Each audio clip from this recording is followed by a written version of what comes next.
ज्ञान का मूल तत्व और सार हूं।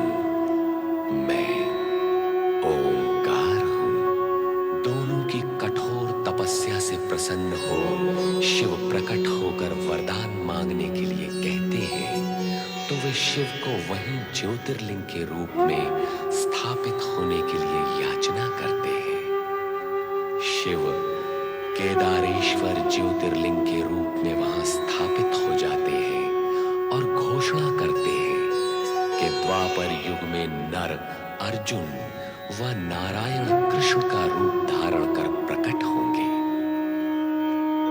पार्वती को तप से उन्मुख करने के लिए शिव योगी रूप में आकर शिव की निंदा करते हैं, जिससे पार्वती कुपित हो जाती है। अंत में शिव दर्शन देकर उसकी मनोकामना पूर्ण करते हैं। देवगण पुष्प वर्षा करते हैं। पार्वती निष्ठापूर्वक तपस्या द्वारा आदर्श प्रस्तुत कर शिवाज्ञानुसार जया और विजया के साथ हिमालय महल में प्रवेश करती है। राजकुमारी पार्वती पधार रही हैं। आ गई तो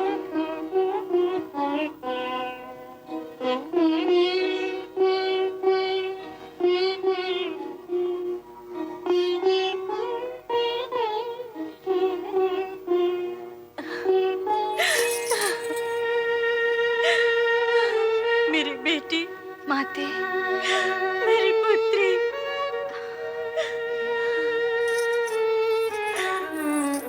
आंखें जड़ हो गई थी तुझे देखने के लिए।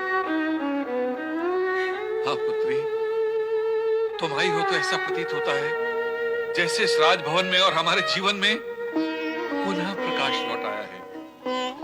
माते, आप प्रसन्न हैं अथवा दुखी हैं?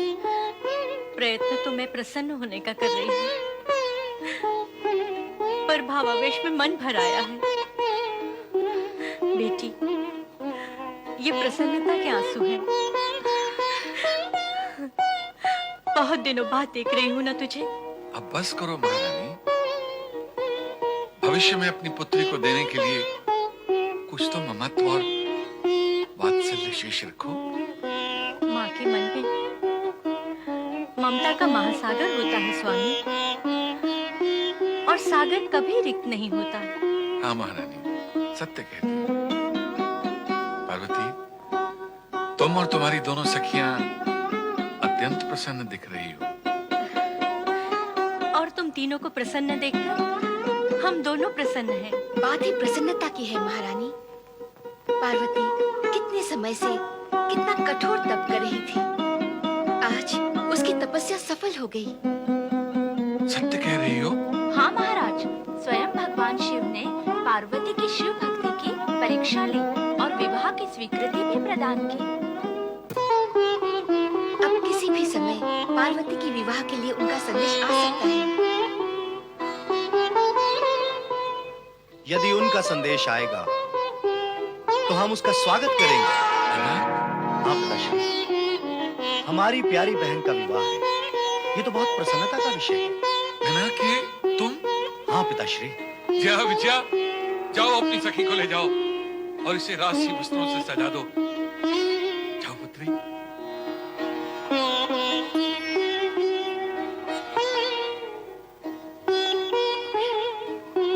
प्रतिहारी।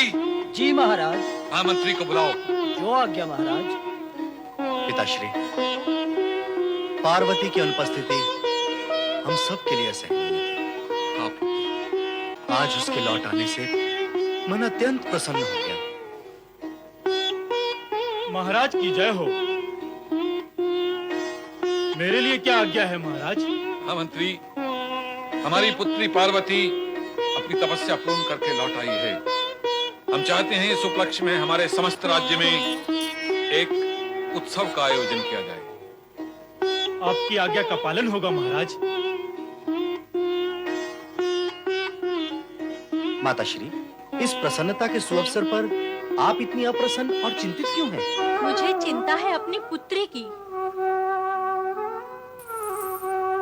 जिस मनोरथ को प्राप्त करने के लिए उसने इतना कठोर तप किया, इतना कठोर तप, क्या उसके पूर्ण हो जाने पर वो उस कैलाशवासी भभूतधारी वैरागी शिव के साथ प्रसन्न रह सकेगी?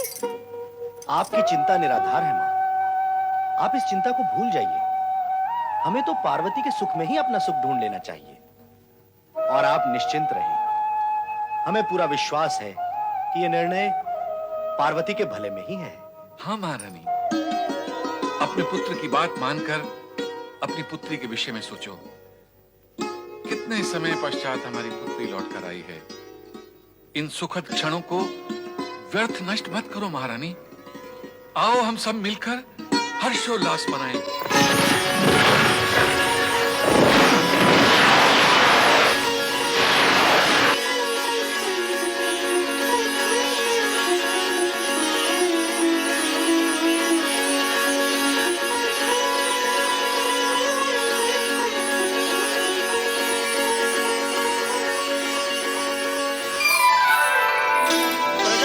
पर्वत नरेश महाराज हिमालय राज की जय।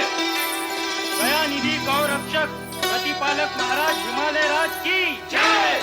महारानी मैना देवी की जय। महाराज हिमालय राज और महारानी मैना देवी की लाडली सुपुत्री कुमारी पार्वती की जय। महाराज हिमालय राज और महारानी मैना देवी की लाडली सुपुत्री कुमारी पार्वती की जय। राज राजेश्वरी कुमारी पार्वती की जय। राज राजेश्वरी कुमारी पार्वती की जय। राज राजेश्वरी कुमारी पार्वती की जय। राज राजेश्वरी कुमारी पार्वती की जय। राज राजेश्वरी कुमारी पार्वती की जय।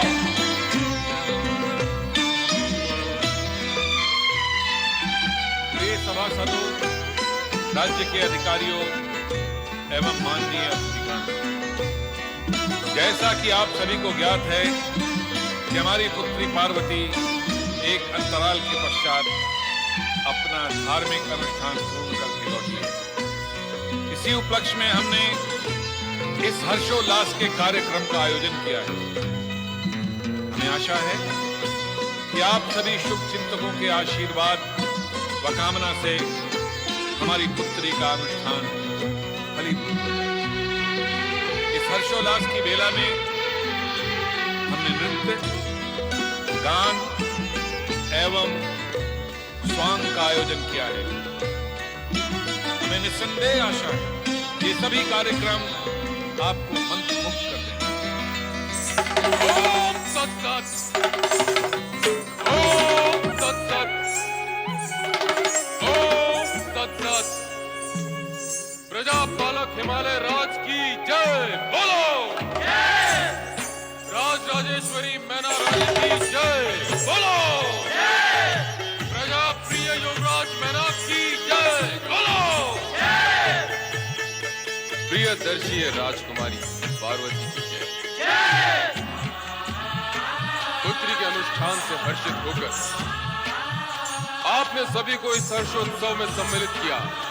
मैंने भी सोचा इस हर्षोत्सव में भागीदार बनकर आप सभी को हर्षित करूं। कौन हो तुम? मैं हूं एक नटखट नट। जगत कहे जिसे ब्रह्म भट्ट। नट से बन जाऊं मैं नटेश्वर। जगत माने इसे परमेश्वर। ऐसा अद्भुत हूं मैं नट जिसका नाम लेकर झटपट तो पाप शीघ्र जाए कट। ऐसा हूं मैं नटों का नट। कहाँ से आए हो तुम? आया हूं कहां से मैं? आया हूं वहां से मैं। धरती अंबर जहां मिले, पुष्प पुण्य के जहां खिले, चहूं और सब धवल धवल, नीर पवन निर्झर निर्मल। बस वहीं से आया हूं मैं, शुभकामनाएं भी लाया हूं मैं। सुंदर, अति सुंदर। तुम्हारी भाषा में प्रभाव भी है और प्रवाह भी। यदि नट का परिचय इतना अद्भुत है तो उसका संपूर्ण चरित्र और भी महान होगा। महान? महान तो केवल महादेव हैं। सभी देवों के परम देव हैं। मैं तो केवल नटराज हूं, स्वांग से भरा हुआ आज हूं।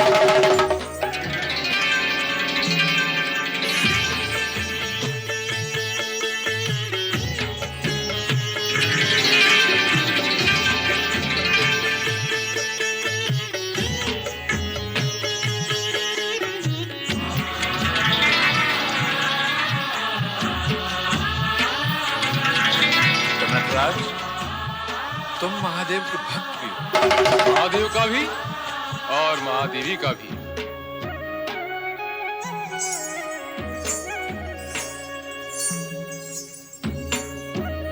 राजकुमारी पार्वती तो साक्षात महादेवी है।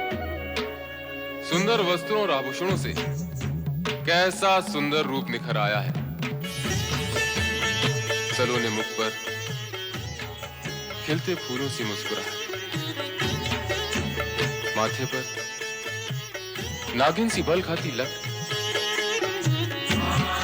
काली तिरछी भौहें जैसे भौरे लेते करवट, बाकी चितवन जिसे देख खिल उठे मन, मानो उमड़े हो काले घन। कितना भव्य है ये सात सवर, और कितनी सुंदर है ये बंठन। ऐ नट, अपनी सीमा और मर्यादा में रह। शांत राजकुमार मैनाक राज, क्रोध नहीं है भला काज, हर्षोल्लास का दिन है आज। नाचो गाओ बजाओ साज, अन्यथा गिर जाएगी तुम्हारी लाज। अरे ओ नट, तुझे उचित अनुचित का कुछ भी ज्ञान नहीं है? महारानी जी, मैंने अनुचित क्या कहा? मैं तो एक नट हूं, स्वांग भरता हूं, शब्दों के चित्र बनाता हूं। यदि फिर भी आपकी दृष्टि से मैंने कुछ अपराध किया हो तो क्षमा करो इस नट को।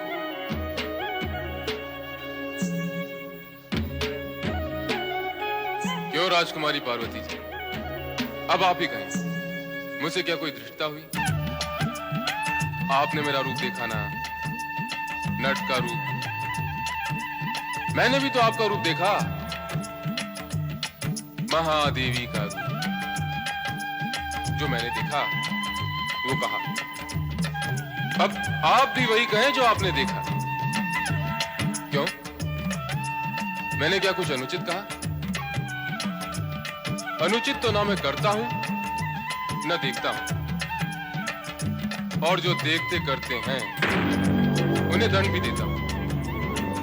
नहीं, दंड दिखाता हूं। क्षमा करें युवराज, मैंने ऐसा वैसा तो कुछ कहा नहीं। मैं तो केवल एक नट हूं, स्वांग भरता हूं। अच्छा, तो नटराज ये तो बताओ कि तुम किस किस का स्वांग भर लेते हो? कभी ब्रह्मा,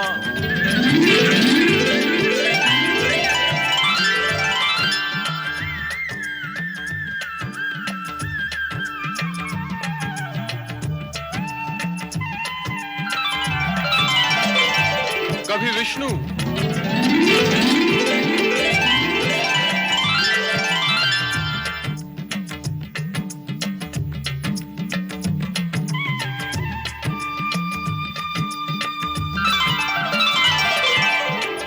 कभी कुछ भी बनता, कभी पत्थर, कभी पर्वत, तो कभी भक्तों में रमता हूं। अच्छा, इतने सारे रूप भर लेते हो? यूं तो है मेरे रूप अनेक, फिर भी मैं हूं केवल एक। क्रोध करूं तो अहंकार हूं, शांत रहूं तो ओमकार हूं। ये सब प्राणी चित्र है मेरे, और मैं इनका चित्रकार हूं।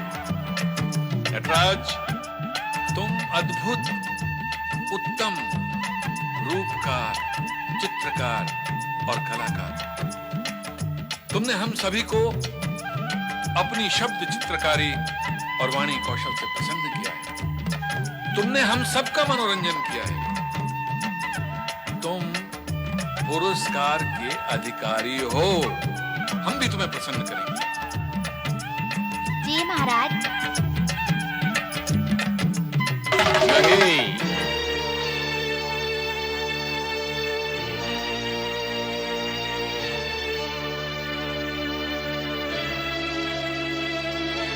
यह भी नहीं। तुम्हें ये भी नहीं चाहिए, वो भी नहीं चाहिए, तो क्या चाहिए तुम्हें? मुझे वो चाहिए जो अनमोल है। तो क्या हाथी, घोड़े, हीरे, जवाहरात चाहिए तुम्हें? नहीं, पद, अधिकार, प्रतिष्ठा चाहिए तुम्हें?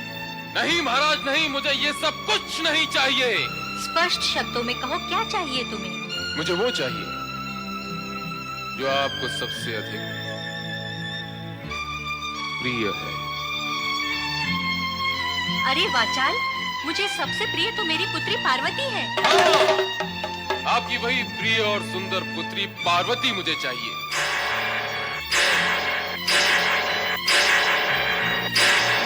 दुष्ट, पापी, अधर्मी, तेरा ये दुस्साहस परिणाम जानता है अपनी धृष्टता का। मैं तुझे जीवित धरती में गड़वा दूंगी। हम तुम्हें भूखे शेरों के सामने डलवा देंगे। ये कहाँ का न्याय और नीति? अरे अधम, लाज नहीं आती तुझे न्याय और नीति की बातें करते हुए? लाज कैसी? स्वयं महाराज ने अभी भी कहा कि मैंने सबको प्रसन्न किया, वे मुझे प्रसन्न करेंगे। पर कहाँ, यहाँ तो सब मिलकर मेरे प्राण लेना चाहते हैं। जब मैंने आप सबको प्रसन्न किया तो मुझे भी प्रसन्न किया जाना चाहिए। तो क्या एक नट को प्रसन्न करने के लिए हमें अपनी पुत्री देनी होगी? अन्य और कुछ भी मांग लो, हम तो तुम्हें प्रसन्न करना चाहते ही हैं। नहीं, और कुछ नहीं, मुझे तो केवल राजकुमारी पार्वती चाहिए। मैं तो इसे पाकर ही प्रसन्न होऊंगा। निशब्द हो जा वाचाल। सैनिकों, बंदी बना लो इस दूत को।